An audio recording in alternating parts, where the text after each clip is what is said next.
Hello नमस्कार, स्वागत है आप सभी का बीपीएससी के प्रैक्टिस सेट 11 में। ये प्रैक्टिस सेट मैं एडुटेरिया का जो वस्तुनिष्ठ समान अध्ययन 7500 वाला बुक है उससे लेके कर रहा हूँ। 10 प्रैक्टिस सेट ऑलरेडी कर चुका हूँ, इस चैनल पे उपलब्ध है, आप उसे भी देख सकते हैं रिवीजन के तौर पे। और ये आज 11वां सेट है। चलिए शुरू करते हैं। पहला क्वेश्चन है निम्नलिखित कथनों में से कौन सा कथन सही नहीं है। तो जो सही है वो वाला पढ़ लेते हैं पहले। जब जल का वाष्प दाब वायुमंडलीय दाब के समान हो जाता है तब जल का क्वथनांक प्रारंभ होता है। तो ये सही है। दूसरा ऑप्शन है जल सर्वाधिक विलयन के रूप में माना जाता है, सार्वत्रिक विलयन के रूप में माना जाता है, ये भी सही है। जल के अस्थायी कठोरता MgCl2, CaCl2, MgSO4 की उपस्थिति के कारण होती है। मतलब जल में दो तरह का हार्डनेस होता है, एक टेम्प्रोरी हार्डनेस होता है, एक परमानेंट हार्डनेस होता है। तो ये जो टेम्प्रोरी हार्डनेस होता है उसमें उसमें किस कारण होता है वो हार्डनेस, तो वो वाटर में मैग्नीशियम क्लोराइड, कैल्शियम क्लोराइड और मैग्नीशियम सल्फेट के प्रेजेंस के कारण होता है। तो ये भी सही है। और जो अंतिम ऑप्शन है जो कि गलत दिया हुआ है ये है कि बर्फ़ का घनत्व जल के घनत्व से अधिक होती है। नहीं, ये बिल्कुल गलत है। बर्फ़ का घनत्व जल के घनत्व से कम होती है, इसलिए आप देखे होंगे बर्फ़ जो है पानी के ऊपर तैरती है। तो अगले क्वेश्चन पे आते हैं। अगला क्वेश्चन है ट्रांसफार्मर के क्रोड़ बनाने के लिए किसका प्रयोग किया जाता है। जो ट्रांसफार्मर का क्रोड़ है तो उसको बनाने के लिए किसका प्रयोग होता है, तो वो होता है नर्म लोहा। नर्म लोहा से बनाया जाता है।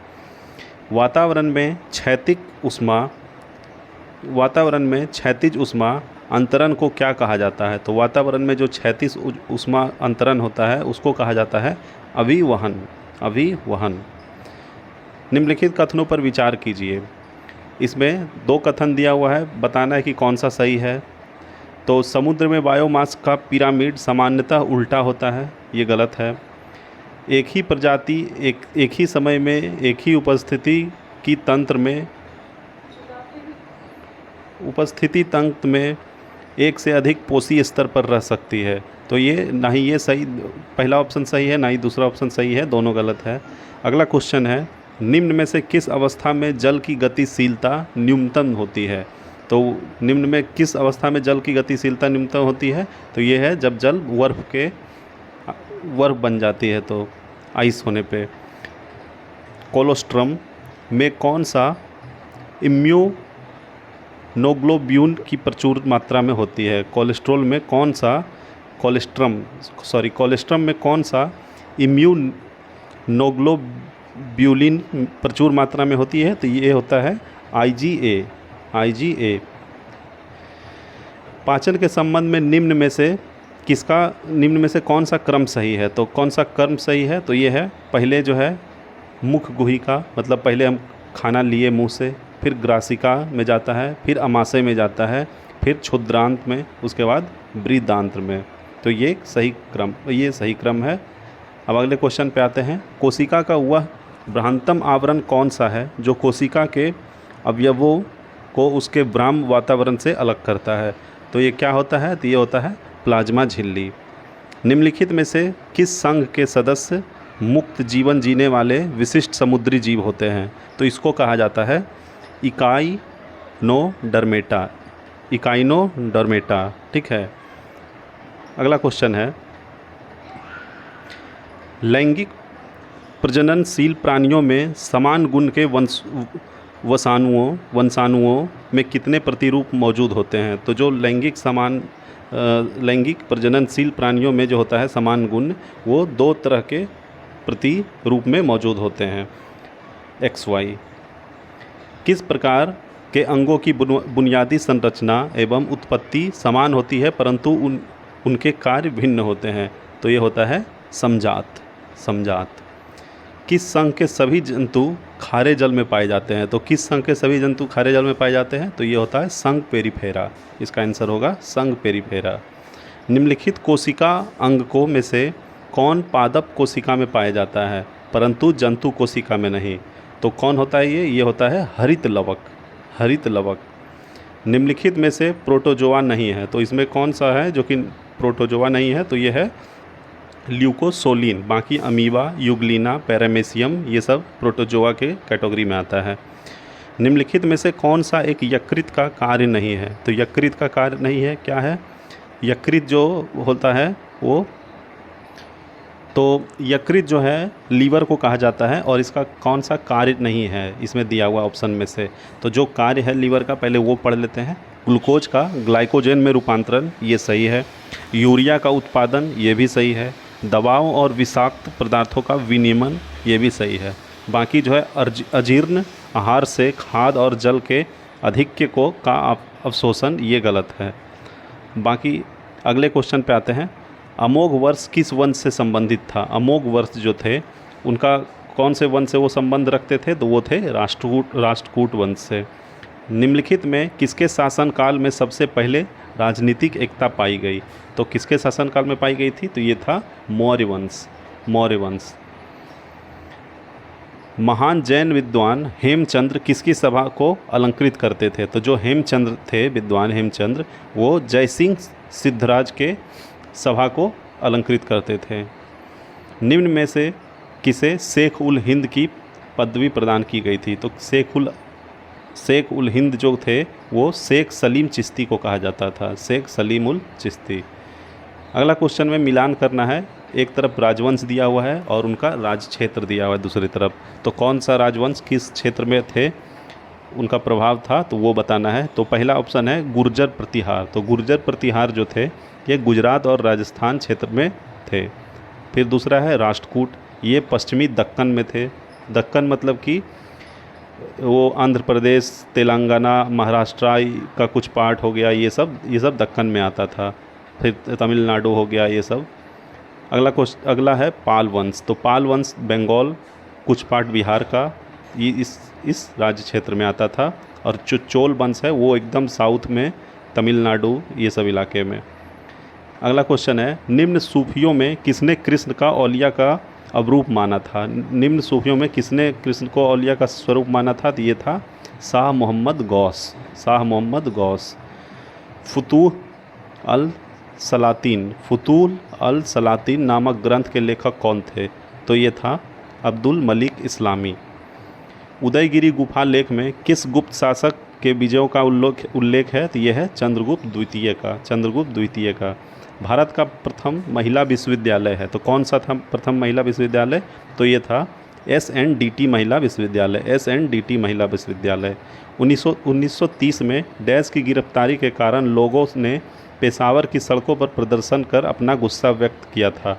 तो कौन था वो था अब्दुल गफ्फार खान। अब्दुल गफ्फार खान के अरेस्ट होने के बाद लोगों ने पेशावर की सड़कों पर प्रदर्शन किया था। 1916 में महात्मा गांधी ने किससे प्रेरित करने के लिए बिहार के चंपारण की यात्रा की थी? तो ये थे किसानों को प्रेरित करने के लिए। और किसने बुलाया था इनको बिहार चंपारण में? तो उनका नाम था राजकुमार शुक्ल।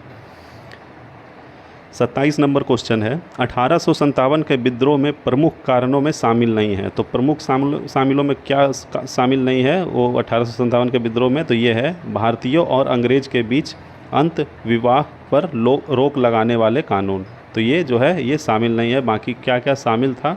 तो ये था शिक्षा की नई प्रणाली, विधवा पुनर्विवाह अधिनियम, अफ़गानिस्तान में भारतीय सिपाहियों का प्रेषण।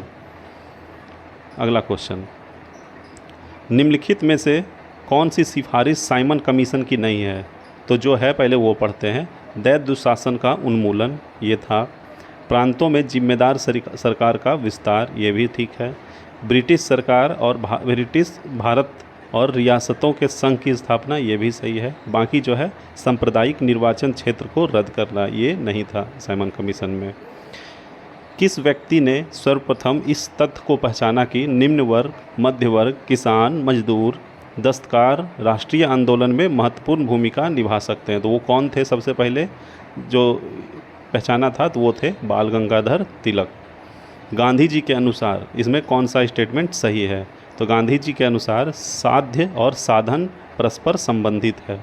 साध्य और साधन परस्पर संबंधित है। अगला क्वेश्चन है, इसमें 2 कथन दिया हुआ है, बताना कि कौन सा कथन सही है।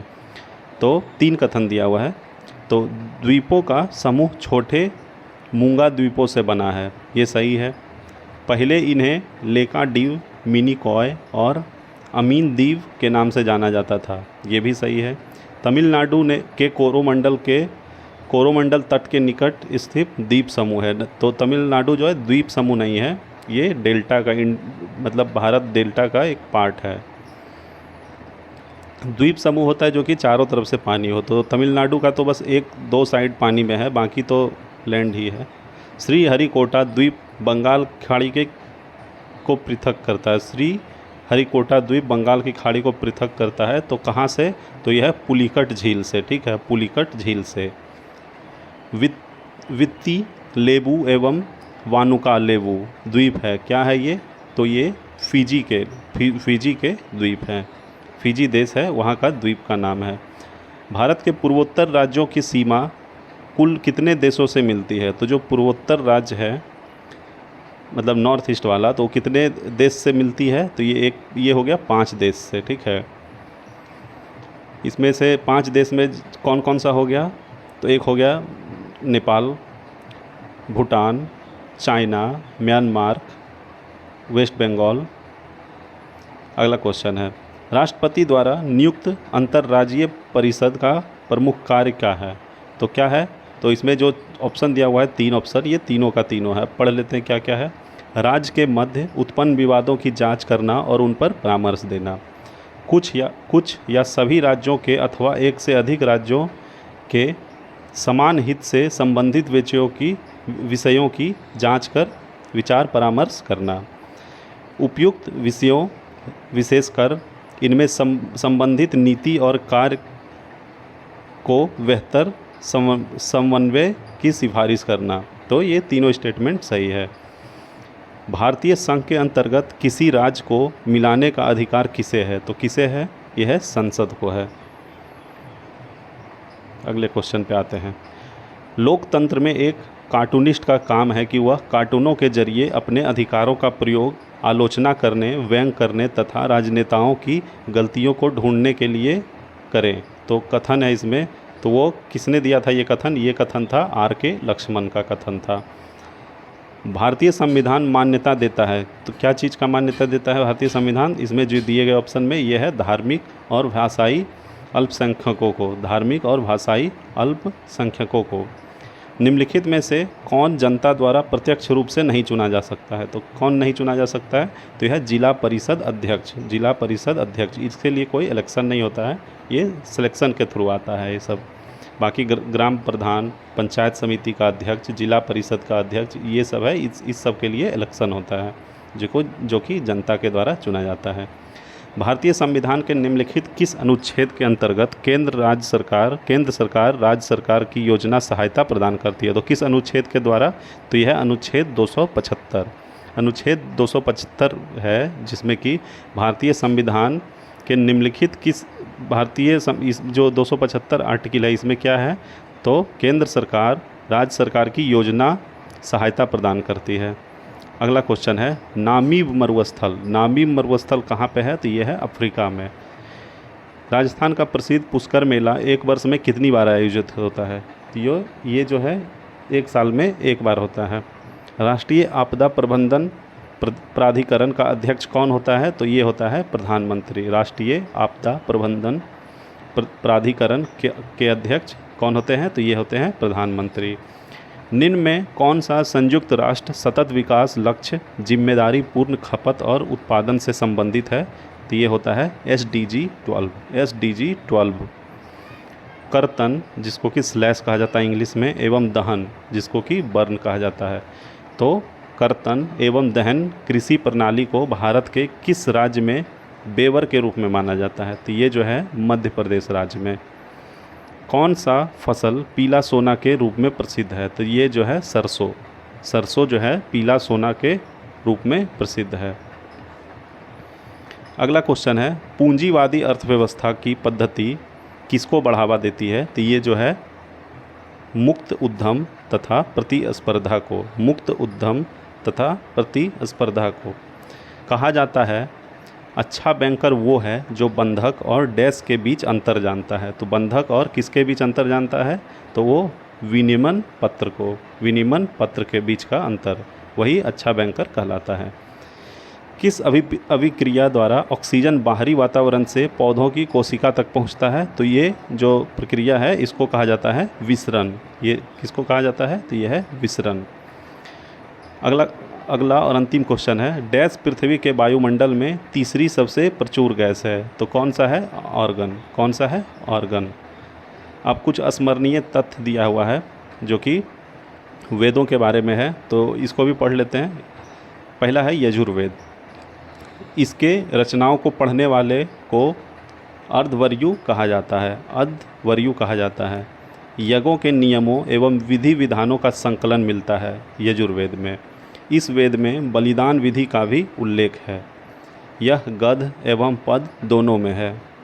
ये था यजुर्वेद के बारे में। अब सामवेद के बारे में 2 पॉइंट पढ़ते हैं। इसके रचनाओं को पढ़ने वाले को उद्रात्री कहा जाता है, उद्रात्री कहा जाता है। इस वेद को भारतीय संगीत का जनक कहा जाता है। ये क्वेश्चन बहुत बार पूछा गया एग्ज़ाम में कि भारतीय संगीत का जनक जो किसको कहा जाता है, या फिर भारतीय संगीत का वर्णन किस वेद में है? तो यह है सामवेद। अब अथर्ववेद के बारे में पढ़ते हैं। इसी वेद में सर्वप्रथम औषधि का उल्लेख मिलता है। औषधि दवाई जो होता है, तो उसका उल्लेख अथर्ववेद में मिलता है। इसमें सभा एवं समितियों को प्रजापति की पुत्रियां कहा गया है। अब सबसे प्राचीन वेद ऋग्वेद, इसके बाद का वेद अथर्ववेद। सबसे जो प्राचीन वेद होता है ये कौन सा है? तो ये है ऋग्वेद, उसके बाद अथर्ववेद, उसके बाद यजुर्वेद तथा सामवेद। किसी भी विशिष्ट ऐतिहासिक घटना का वर्णन नहीं मिलता है। जो यजुर्वेद और सामवेद है इसमें किसी भी विशिष्ट ऐतिहासिक घटना का वर्णन नहीं मिलता है।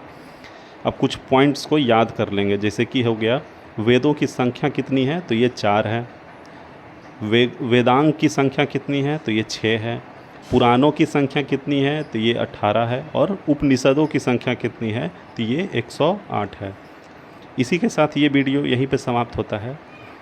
अच्छा लगा हो तो लाइक कीजिएगा, सब्सक्राइब कीजिएगा हमारे चैनल को, शेयर कीजिएगा, और कुछ दूसरे टॉपिक पे वीडियो चाहिए हो तो बिल्कुल आप कमेंट करें। बाकी हमारे चैनल पे बने रहे ऐसे ही अच्छे वीडियो के लिए। धन्यवाद।